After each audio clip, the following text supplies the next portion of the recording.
እንዴት ናችሁ? ሁሉ ሰላም ነው ወይ? እንኳን ደህና ተመልሳችሁ መጣችሁ። ዛሬ የተመለስኩት እንግዲህ ሰሞኑን ባለው አዲስ ዜና መሰረት አቤል ሙሉጌታ ወደ ቸርች ተመልሷል። ኦኬ። ስለዚህ እሱን የሰሞኑን ወሬዎች ምን አይነት ይዘት አለው፣ የእሱማ ያወጣቸው ሳምፕል ነገሮች አሉ፣ እነሱን ቼክ እናደርጋለን። ያለንንም ሀሳብኛ ሼር እናደርጋለን ማለት ነው። እንዴት ናችሁ? ሁሉ ሰላም ነው? አለን። እስኪ ኦኬ። አቤልን በምንድን ነው የማስታውሰው? እኔ አቤል ሙሉጌታ ሲባል በምንድን ነው የማስታውሰው? የመጀመሪያው ሌላ ትዝ ይለኛል። አይነገርም። ኦኬ፣ እንቀጥል። እሺ፣ እንግዲህ የመጀመሪያው የማሳያችሁ ነገር ፌስቡክ ላይ እሱ ራሱ የጻፈውን እና ተኬ ሼር ያደረገውን ነገር በጥቂት ላንብብላችሁ። እሺ፣ እናንተ የአባቴ ብሩካን በክርስቶስ ያመናችሁ ሆይ ጥቂት ምስክርነቴ ላውጋችሁ። ወደ ላይ ብዙ ነገር ጽፏል፣ ትንሽ መርጬ ብቻ ነው። ጌታ የጠራኝ ገና በ14 ዓመቴ ነበር። ሙሉ ወንጌል ሞቢል ቤተክርስቲያን ደህንነት አስተምረኛለች። እኔ ብቻ ሳይሆን ወንጌል መስክሬላቸው ከዳኑ ጓደኞቼ ከአንዱ ወንድሜ ጋር የውሃ ጥምቀት ወስጃለሁ። በመንፈስ ቅዱስ እሳት እጠመቅ ዘንድ ልዑል አልከለከለኝም። የጸጋ ስጦታም ቢሆን እንዲሁ ጌታ እንደ ሰው አይደለምና ለቃሉ ታማኝ ነው። እውነት እላችኋለሁ ከዛን ጊዜ ጀምሮ እስከ ዛሬ አልተለየኝም። ይህን እስከጻፍኩላችሁ ቸኩዬ ነበር፣ በደስታ መንፈስ ሆኜ ነው የጻፍኩላችሁ እና የእሱን መጀመሪያ ቀድሜ ላሳያችሁ ብዬ ነው። አሁን ደግሞ ከሰይፉ ፋንታሁን ጋር ተወዳጁ አቀንቃኝ አቤል ሙሉጌታ ሙዚቃ አቆመ የሚባለው እውነት ነው ሲል ይጠይቃል። እንግዲህ አቤል በነገራችን ላይ በቅርቡ ቃለ መጠይቅ ለማድረግ እንግዳዬ ሊሆን ተነጋግረን ነበር። አዲስ ነገር አለኝ ብሎ የነበረ እንግዲህ ምናልባት አሁንም እየሞከርኩለት ነው። ግን ከዚህ ጋር የተያዘ ነው አዲሱ ነገር። እኔ አላውቅም። ግን እንግዲህ ስሞክርለት ስልክ እየሰራልኝ አይደለም። ግን በራሱ ሶሻል ሚዲያ የገለጸው ነገር አለ። ከዛ ተነስተው እንግዲህ ብዙዎች እየጠየቁ ያሉት የራሱ የሶሻል ሚዲያ ስለሆነ በራሱ የተጻፈ ነው ብለንም ተስፋ ስለምናደርግ አዎ ካሁን በኋላ ዘምራለሁ እንጂ አልዘፍንም ብሏል።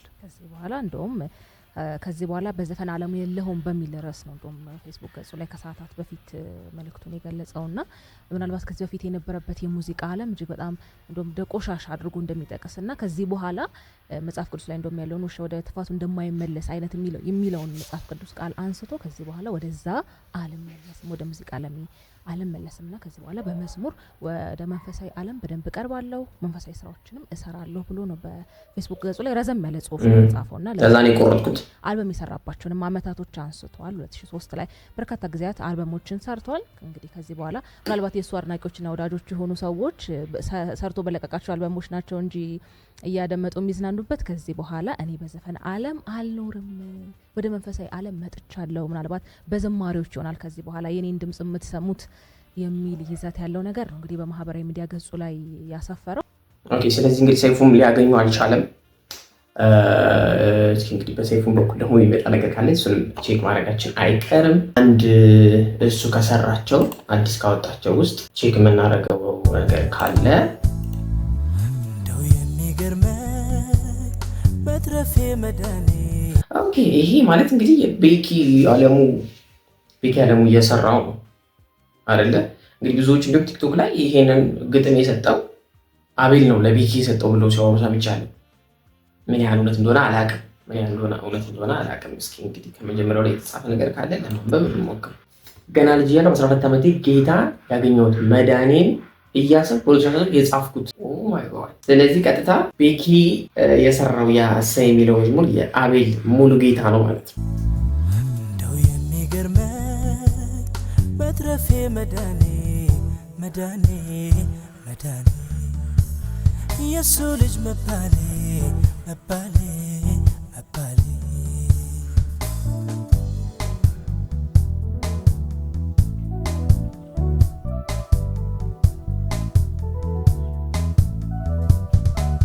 ሞቼ ሳለው ባጣት በበደሌ በስራዬ በመስቀሉ ቤዛ ደሞ አነሳኝ በትንሣኤ ላሳድድ ልኬ ልወግራቸው በድንጋይ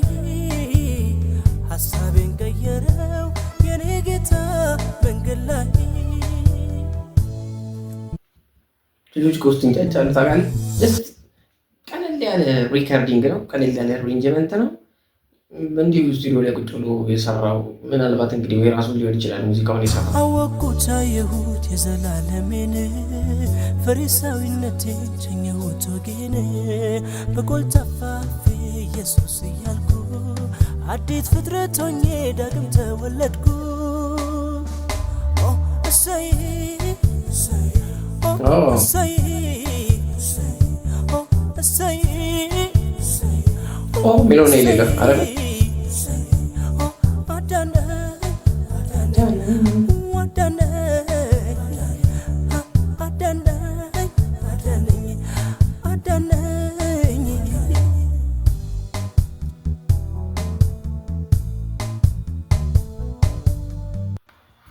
እንግዲህ በጣም ረዥም ጊዜ ነው።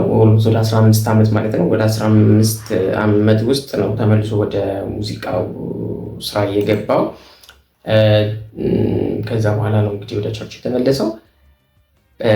2003 2005 ላይ እንግዲህ ትራኮችን እየሰራ ነበረ።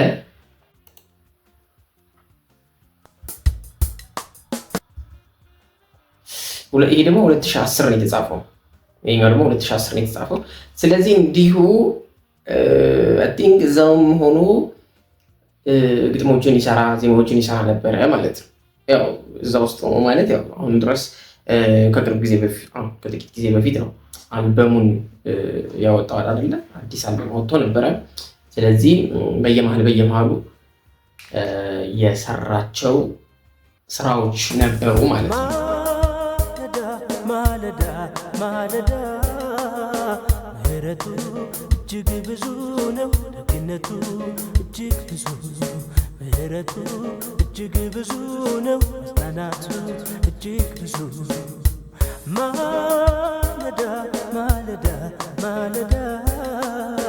ምህረቱ እጅግ ብዙ ነው፣ ደግነቱ እጅግ ብዙ፣ ምህረቱ እጅግ ብዙ ነው፣ መጽናናቱ እጅግ ብዙ።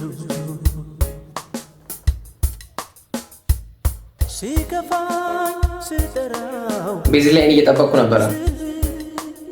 በማይሰለች እጁ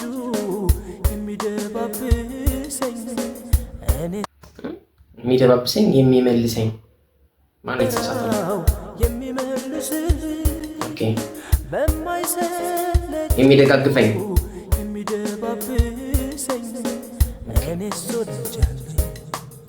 የፍቅሩ ስፋት የፍቅሩ ጥልቀት ከማወቅ በላይ ነው የሱ ደግነት። ውዴ አባት በሐዘኔ ጊዜ የማይከዳኝ እሱ ስሙን የምጠራው እልፍ ነው ከሱ። ርቀው ጓደኞቼ ሲጠሉ ቢውሉ ከኔ ጋር እኮ ነው የኢየሱስ አዳሩ። ምህረቱ እጅግ ብዙ ነው፣ እጅግ ብዙ፣ ምህረቱ እጅግ ብዙ ነው፣ መጽናናቱ እጅግ ብዙ፣ ምህረቱ እጅግ ብዙ ነው፣ ደግነቱ እጅግ ብዙ፣ ምህረቱ እጅግ ብዙ ነው፣ መጽናናቱ እጅግ ብዙ። ከዛ እስኪ የሰዎችን ሀሳብ ለማየት እንሞክር። ጥቂት ሀሳቦችን ነው ይዤላችሁ የመጣሁት። አማን ሻሎም ታውቁታላችሁ እንግዲህ ቲክቶክ ላይ ካሉ ሶሻል ሚዲያ ላይ ካሉ ቀሚነቶቻችን ውስጥ በዋነኝነት እንጠቅሰው የሆነን አይደል ነው። እሺ አማኒ ምን ብሏል? የአማኒ ፖስት ላንድ ብላችሁ መራን ይዞ ማን ነው? መራን ይዞ ርዕስ ነው።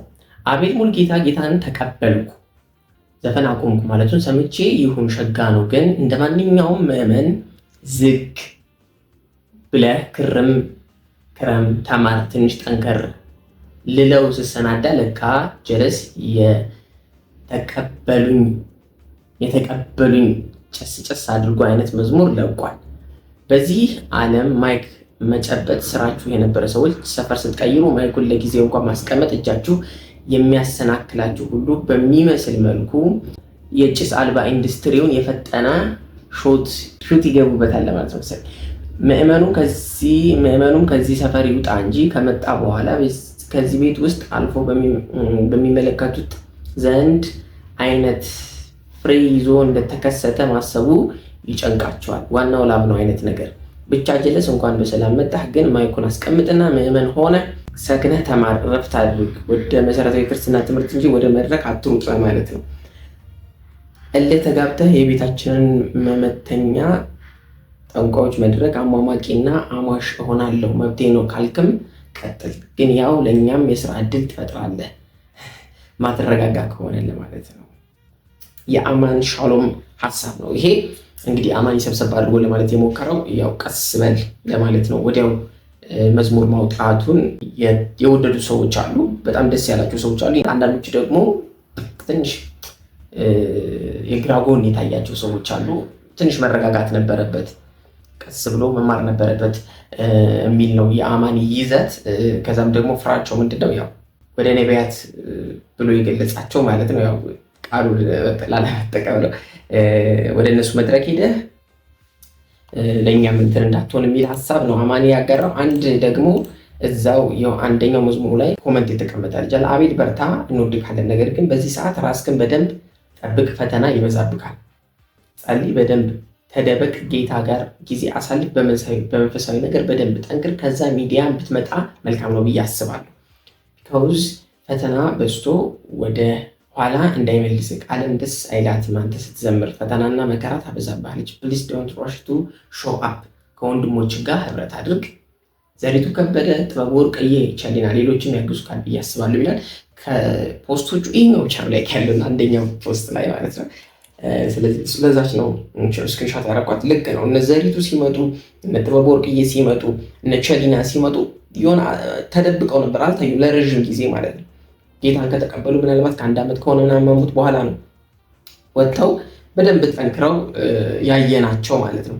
ስለዚህ አቤላ ደግሞ ወዲያው ቀይሬያለሁ፣ ወዲያው ወደ ቸርች ገብቻለሁ ካለ በኋላ ነው መዝሙሮችን ሼር ያደረገን እና እሱን ደግሞ ያው እንዳልኳችሁ ለእኔም እንደኔም እንደውም ቲክቶክ ላይ እየመጣልኝ ውሸት ሁሉ መስሎኝ ነበረ።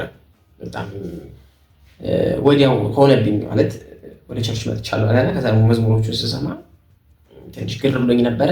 እንግዲህ አቤላ ጌታ ይርዳህ፣ የሰዎችን የሰጡን ሀሳብ እንደምትካፈል እንደምትቀበል ተስፋ አደርጋለሁ። ኦኬ፣ በአንድ በኩል እንግዲህ ወደ መዝሙሮቹ እስካሁን 4 መዝሙሮችን የለቀቀው 4 ቪዲዮዎችን ማለት ነው። 4 ቪዲዮዎች ናቸው። ከዚህም በኋላ እንግዲህ እንደሚለቅ ተስፋ አደርጋለሁ። ይህን ቪዲዮ እስከምቀርጽበት ጊዜ ድረስ 4 ናቸው። አንዱን ደግሞ ወደ መጨረሻ ቼክ እናደርጋለን። አንድ ደግሞ ሌላ ፖስት ላንብብላችሁ፣ ትንሽ ለየት ያለ ነው። እኔም መጀመሪያ መዝሙሮቹን ለማየት ወደ ቻናሉ ስገባ የተሰማኝን ስሜት ነው አንድ ሰው በጽሁፍ ያቀረበውና እሱ ላንብላችሁ። እሱም ማነው? ታሪኩ ጋንጋሴ ነው። ጋንኪስ ነው። ታሪኩ ጋንኪስ ወይም ብልሽታጊና ማለት ነው። ዘፈንና ዘፋኝነት በሁሉም ሃይማኖቶች ኃጢአት ነው፣ አቤል ሙልጌታ ብሎ ነው። እኔ ያስገረመኝ ግን እውነት ልቡ ተነክቶ ዘፈን ኃጢአት ነው ብሎ ካመነ ለምን እስካሁን ድረስ በዚያው የዘፈን ቻናሉ ላይ መዝሙር ይለቃል? ዩቲዩብ ቻናሉ ምናልባት ፖስት ማድረግ ከጀመረ 7 ዓመቱ ነው። በ7 ዓመት ውስጥ ያሉት የእሱ ክሊፖች በአውዲዮ በምናምን የተሰሩት በሙሉ አሉ ቻናሉ ላይ። ያንን ነው ብልሽታጊና ለመናገር የፈለገው ማለት ነው። ከ7 ዓመት ጀምሮ በጣም ብዙ ናቸው። በጣም ብዙ ቪዲዮ ነው ያለው። እርሱን አብሮ ለምን አስቀመጠ ነው? ሰዎች ዝማሬ ለመስማት ገብተው ከዚህ ቀጥሎ ዘፈን የሚያገኙበት ከሆነ ይሄ ግልጽ አቋም አይመስለኝም። ቻናሉ ላይ ከ1 ሰዓት በፊት ዝማሬ ለቋል። ይህን እንዴት አያችሁት? እናንተስ እንዴት አያችሁት? እኔ በጣም ይህን ፖስት ሳይ እንደው በጣም ገርሞኝ ነበር። እኔ እያሰብኩ ነበር ገብቼ ሳይ አሉ አዲሱ አልበም አለ፣ በፊቱ አለ፣ ክሊፖቹ የሰራቸው አሉ፣ በጣም ብዙ ናቸው ያሉትና ከምን አንጻር አይቶት ነው እንደዛ ሊያደርግ የቻለው?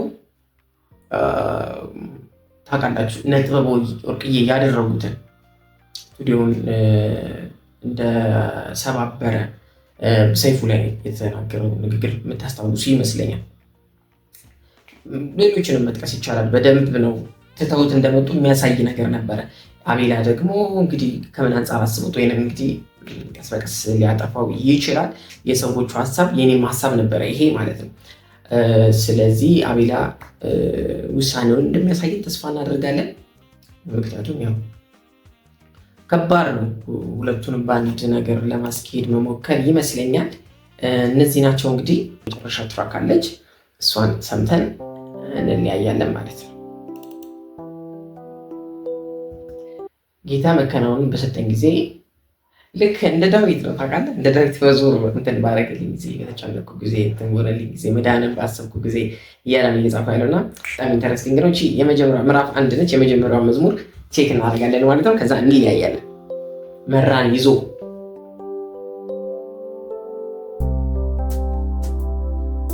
እግዚአብሔር ተዋጊ ነው፣ ስሙም እግዚአብሔር ነው። ከባርነት ከስር ተለቀነ፣ ውቅያኖስ መሃል ተሻግረን፣ መባ በልተናል በበረሃ ጠጣነው። መባ በልተናል ከስር ተለቀነ፣ ውቅያኖስ መሃል ተሻግረን፣ መባ በልተናል በበረሃ።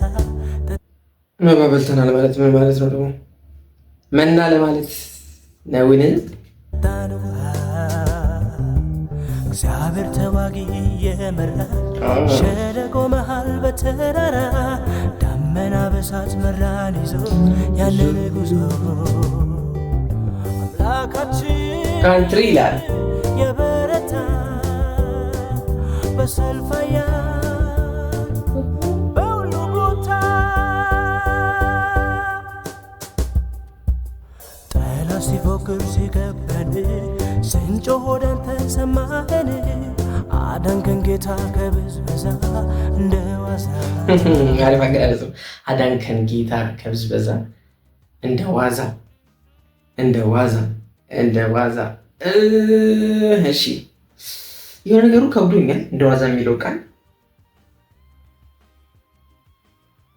ከብዶኛል። የሆነ ነገሩ አላውቅም። ምን ሀሳቤን ግን መግለጽ አልቻልኩም። እሺ ሊፈጁን በሳት ወርውረው አንበሳ ጉድጓድ ገፍትረው ቀድመህ ታደግከን ሰማና አየህና ምን እንልሃለን ከምስጋና ሌላ እንዳንተ ያለ ወዳጅ የለምና ፍቅር ለዘላለም አይቀያየር ሁልጊዜ አዲስ ነህ ኃያል ብርቱ ኃያል ጌታ እግዚአብሔር ሁልጊዜ ክብር ዘላለም ክብር ሁልጊዜ ክብር።